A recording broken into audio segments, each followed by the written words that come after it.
And our next presenter, Kieran Denny, joining us from British Columbia, actually is another new thing for a NAVA meeting where he and Rob Sarwark have combined their research and their papers for the first joint presentation of a paper at a NAVA meeting. And Rob is from Georgia. And as I mentioned, they're giving their first collaborative presentation at an annual NAVA meeting.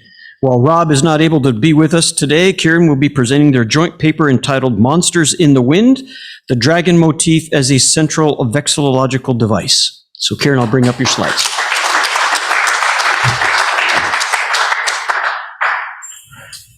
Okay. It's great to be here virtually, and I'm glad to see Kieran was able to join you all in person. I was hoping to be there myself in person. Unfortunately, I had a personal conflict, but I, by coincidence, was in St. Augustine last year around this time. I have a friend who has parents who have retired there and live there on Anastasia Island, and I had an excellent time, and I hope you all enjoy the splendor of St. Augustine as well. I just wanted to make a quick note because, as Stan mentioned, this is sort of an extraordinary and novel situation, and it really has gone quite smoothly. And I think it speaks to everyone's spirit of collaboration and friendship. These notions that have been mentioned prior today, and as we hear about in NAVA in general. So, of course, I had never met Kieran before. We met virtually just earlier this week via Zoom, just to check in and say hello. And it's been a real pleasure to work with him. But I think the most interesting thing for you all to know is that the way this came together was really a lot of serendipity. I have been studying and working on the topic of dragons in lore in general for over 2 years now. And this is all towards a full-length book that I will mention at the end of this presentation. But at any rate, of course, as a member of NAVA and as a vexillologist, I needed to, of course, include any mentions of dragons as they appear on flags and that nexus. So I, of course, submitted an abstract to Stan several months ago on this topic. And then lo and behold, and it was accepted. And then lo and behold, what arrived in my mailbox not long afterwards was this issue of Vexillum, number 17. And of course, on the cover is Dragons and Mystique, and Dragons add Mystique and Strength to European and Asian flags, the title of Kieran's article. And I looked at it and I was so impressed and I really enjoyed it. And I thought to myself, Kieran has this topic covered.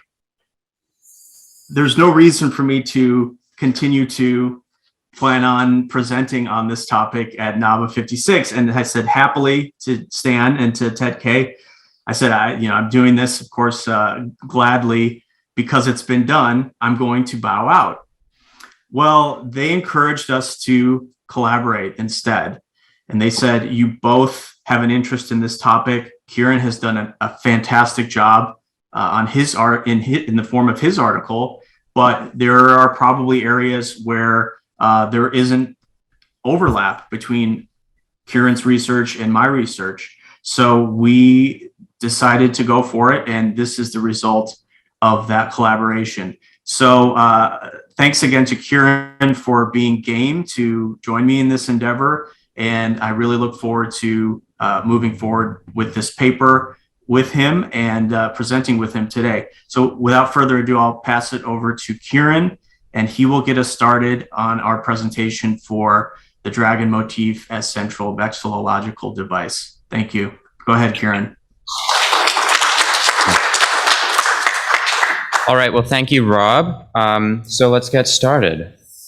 All right, so when one thinks of dragon flags, there are generally two that instantly come to mind, one European and the other Asian. And these two nations are, with little to nothing in common, opted to use the same made-up symbol, despite being roughly 5,000 miles, you can bring up the map graphic, or 8,000 kilometers for any non-Americans in the house, apart. Each are the most well-known contemporary example of their respective draconic traditions, the Western and the Eastern. The Welsh Dragon, or y Draig Goch if we're speaking Welsh, is like many European dragons in that it has 4 limbs and 2 wings. Yeah, there we go. It has 4 limbs and 2 wings and is derived from a classic tale. If you've read my Vexillological article, you'll already know the tale, but for those who haven't, I'll provide a recap. So the story goes that a Celtic king named Vortigern was in the midst of constructing a city or a citadel and asked for the advice of his wise men. And they advised that a fatherless boy be sacrificed at the building site as a form of a blessing, naturally. So Vortigern's men went out, they found the fatherless boy, and they took him to the site, but the boy was clever, and he directed the king and his wise men to 2 dragons, a white one and a red one, which began to fight. And after a small tussle, the red dragon prevails. And the boy explains that the whole fight is a metaphor with the red dragon representing the Celts, later the Welsh, and the white dragon representing the Anglo-Saxons, which were later the English. And it's important to note that the young boy in the story is theorized to be the same character as like the wizard Merlin in Arthurian legend. That's one theory which is relatively popular. And of course, the story is quite outlandish, and anyone with any knowledge of that period in British history would point out that the prophesized Celtic victory did not come to be. But that said, the red dragon has lived on the Welsh flag as a symbol of Welsh defiance in the collective consciousness. And now, just as the flag of Wales is exemplary of the European tradition of dragons, the Bhutanese flag is exemplary of its Asian counterpart.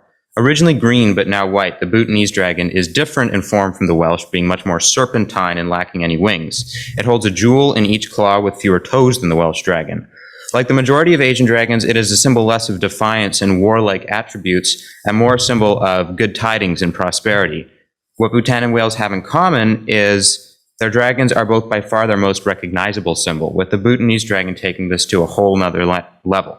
In Dzongkha, the language of Bhutan, Bhutan calls itself Drukgyal, meaning the land of the thunder dragon. Its people are Drukpa, or dragon people, and the Bhutanese king is called Druk Gyalpo, apologize for the pronunciations there, or dragon king.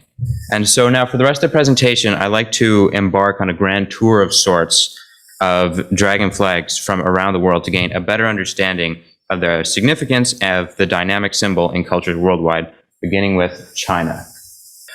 So the modern People's Republic of China has no dragon flags to be discussed. However, when we look into China's first national flags, we're told a different story.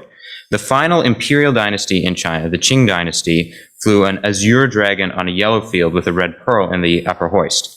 The dragon was not dissimilar in form to that of Bhutan, lacking wings and being more long and thin than the European dragon. Like the Bhutanese dragon, the Qing Dynasty's dragon was a symbol of the monarchy and found its roots in the culture of the region, aligning well with feng shui principles. What sets the Qing dragon apart from most others is the circumstances under which it was adopted. Near the end of dynastic rule in China, there was great European influence in the country. And after its defeat in the Second Opium War, China was forced to open itself up to trade with Western partners. Now, Russian, British, French, and American vessels all had their own national flags and ensigns to fly. However, the Chinese vessels did not. There was no such Chinese flag. So after some British persuasion, the Qing Dynasty made the decision to adopt a dragon flag, which, unlike most other dragon flags, was not necessarily a symbol of national pride or identity, but more adopted simply out of commercial necessity. So the flag was originally triangular, and you can see an example of that above. But then in 1889, to better assimilate with the other national flags around the world, it was switched to a rectangle, which is now the standard everywhere except for Nepal. And the banner of the Great Qing was lowered for the final time after the dynasty's collapse in 1912, marking the ultimate end of dragon flags in China. All right, so moving back to Europe, there's only one sovereign state left with a dragon on its flag, and that is the very small dragon on the flag of the very small nation of Malta. And Malta's dragon can be found within the George Cross, which is in the upper left, which was awarded to Maltese citizens by King George VI during the island nation's colonial period. And on the next slide, we can see the cross in greater detail. And as you can see, it contains a figure on horseback, and below that there's a rather amorphous shape, which is meant to be a dragon being slain by the saint, which is St. George. Now, it's important to note that while the decoration is called the George Cross and it contains an image of St. George, it is not actually named after St. George. It's named after King George VI, who awarded the cross to Malta for gallantry during the Second World War, hence the inscription of "for gallantry." And the monarchical connection is also hinted by the Roman numeral sixes on the cross's inner corners for St. George, or King George, VI. And the dragon itself is derived from the story of St. George and the dragon, which, like the story of the Welsh dragon, can be found in more detail in my Vexillum article.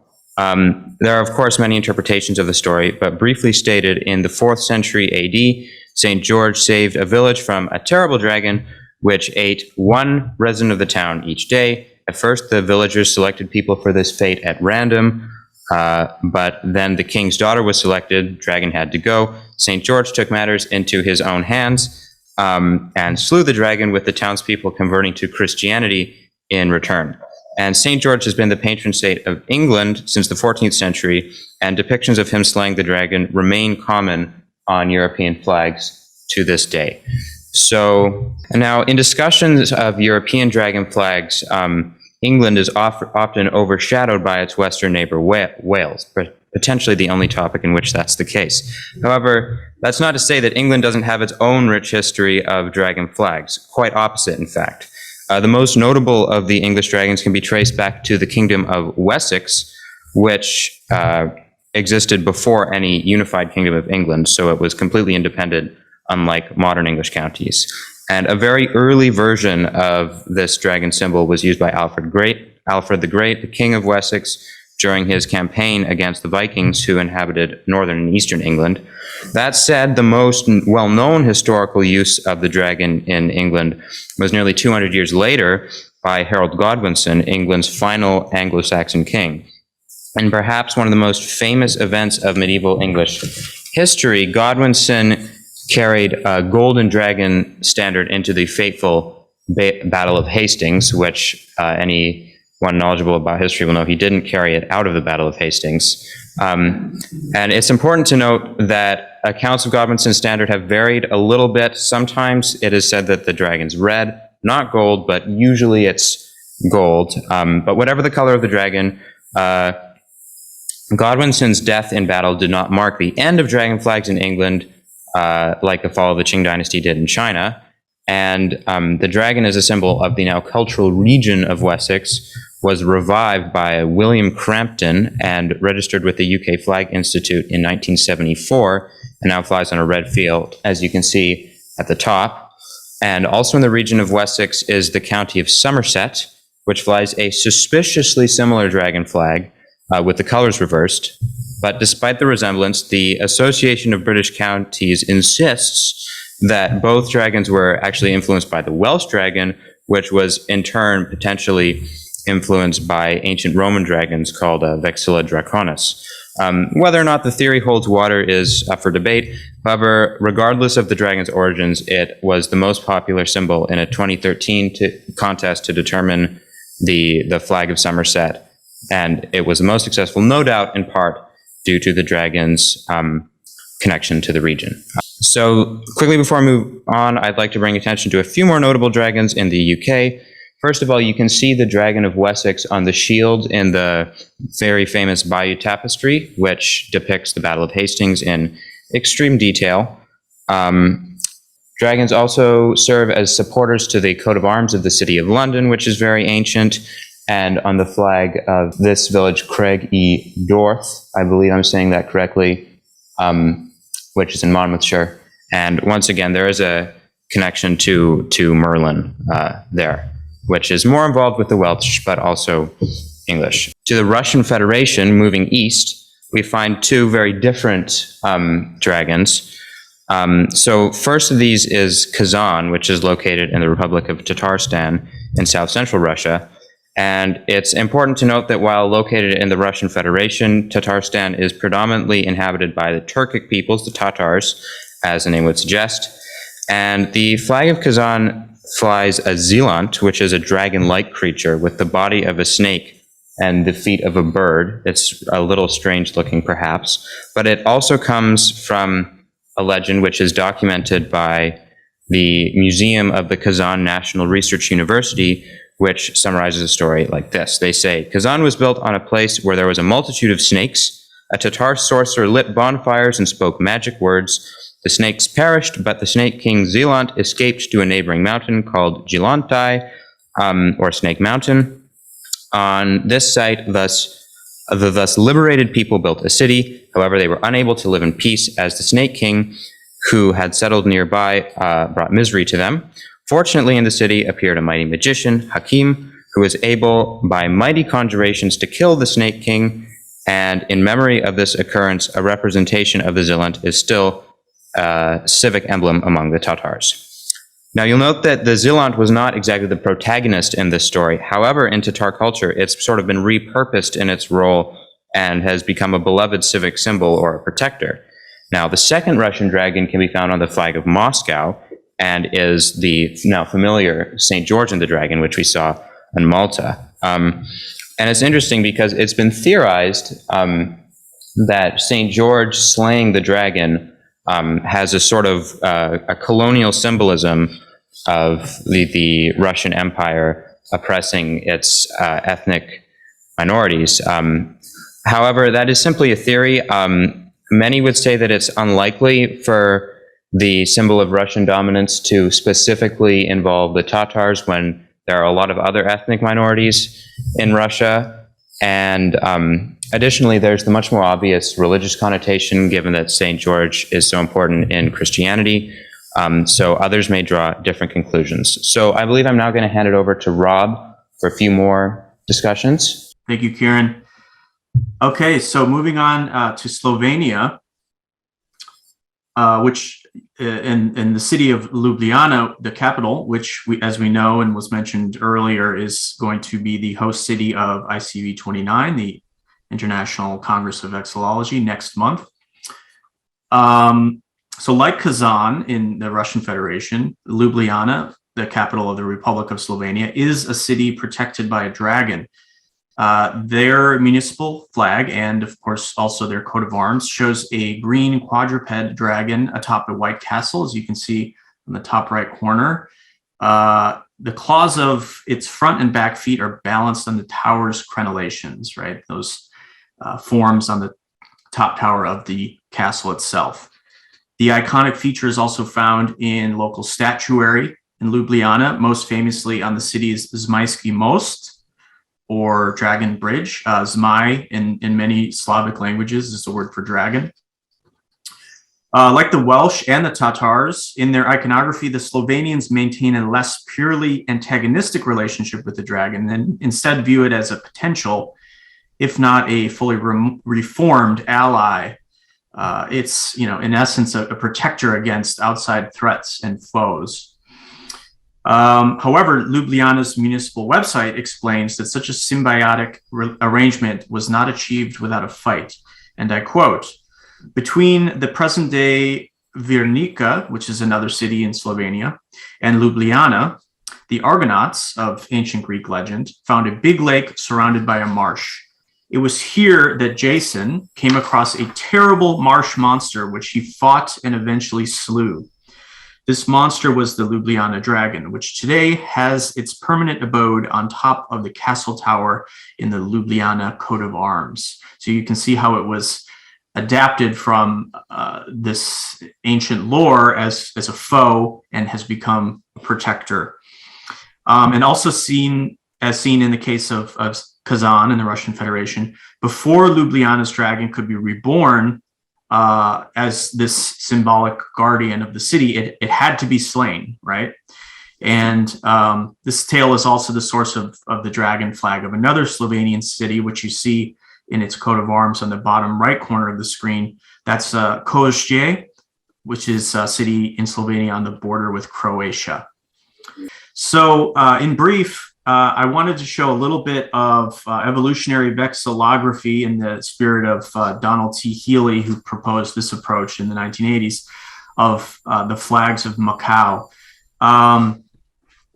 As you can see on the top right, that's the proposed flag for the former Portuguese colony of Macau. And that was first founded by the Portuguese in 1557, when they first leased the territory from the then ruling Qing Dynasty. This territory, as you may know, was under Portuguese rule until 1999, when it was handed over to the People's Republic of China as a special administrative region. At any rate, there's a very distinct hybrid culture, and it is dying out somewhat. The Portuguese elements are being supplanted by mainland Chinese and also by English language elements as well. But at any rate, for many centuries, this was a hybrid culture between Cantonese and European Portuguese elements. So you see on the top right what was the oldest flag, and then that coat of arms was incorporated into the government of the territory, which is what you can see in the middle flag there, and it says "Government of Macau" on the banner, and then on the bottom you see the new flag of Macau, the current flag since 1999. So the coat of arms that appears on the fly of the flag we saw on the previous slide in the oldest version was proposed by the Portuguese government in 1935. And you can see the document that stated this design. So there were also designs proposed for the other colonies of the Portuguese Empire at the time, including Angola, Cabo Verde, Goa, Guinea-Bissau, Mozambique, Sao Tome and Principe, and Timor, now known as East Timor. And that's Macau's right there next to the arrow. So, of course, of interest here is the Asiatic Dragon, which is incorporated into the coat of arms, which is a very long-standing Portuguese set of symbols, which I won't go too much into detail here in the interest of time, but will be explained further in our paper.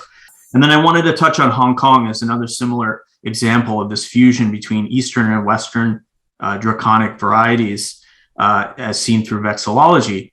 So the blue ensign that we see on the top right, which of course has the Union Jack in Canton, was used between 1959 and 1997. And 97 was the year that Hong Kong was handed over to the People's Republic of China, only 2 years before Macau was.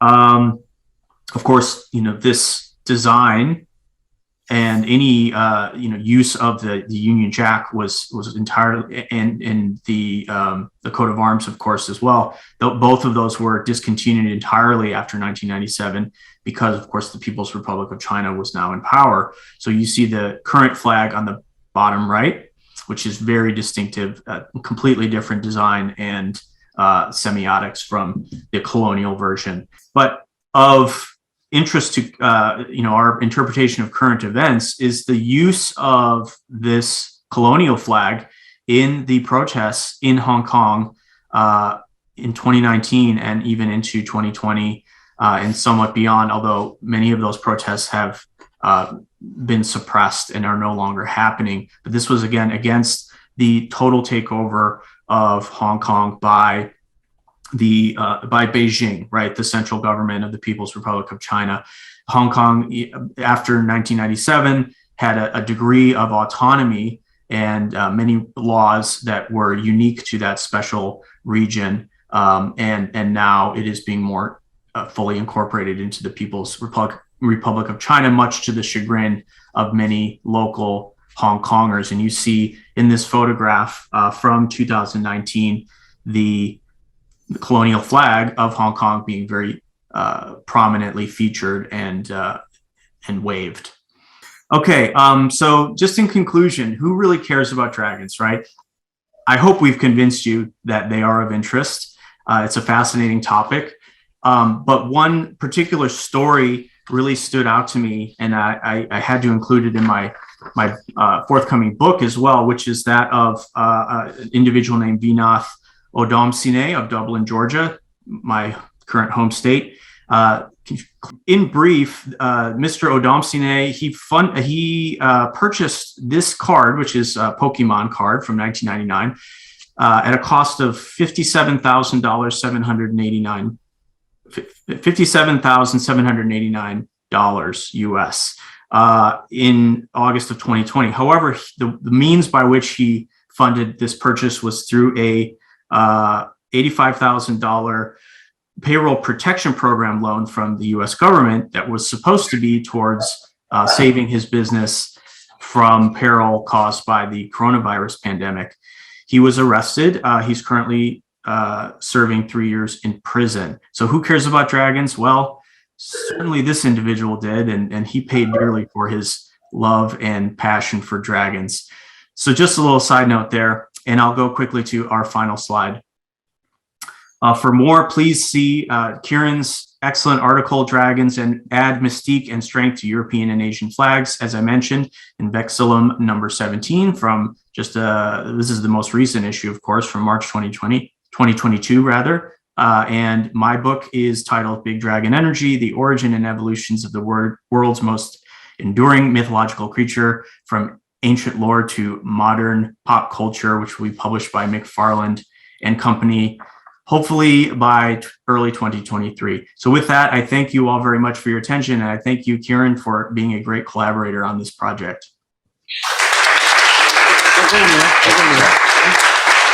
Okay, folks, we are up on our time for breaking for lunch. Let's just take 2 questions if we have them, and then we'll move on right after. So Kieran and Rob, over to you.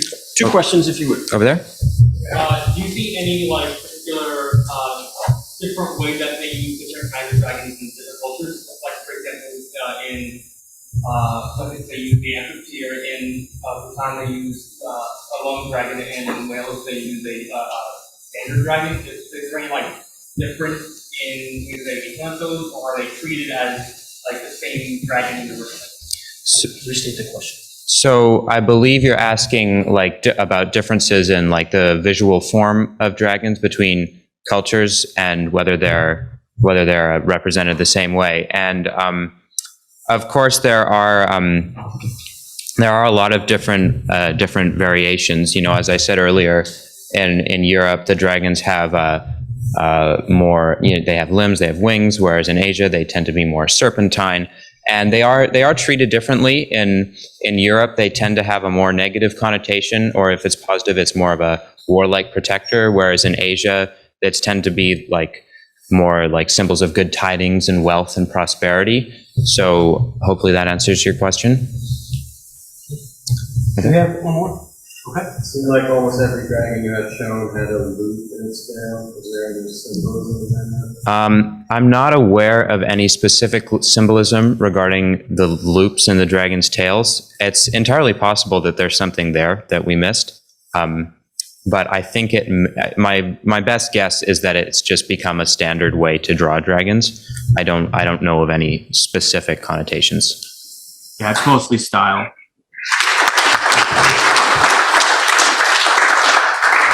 Thank you.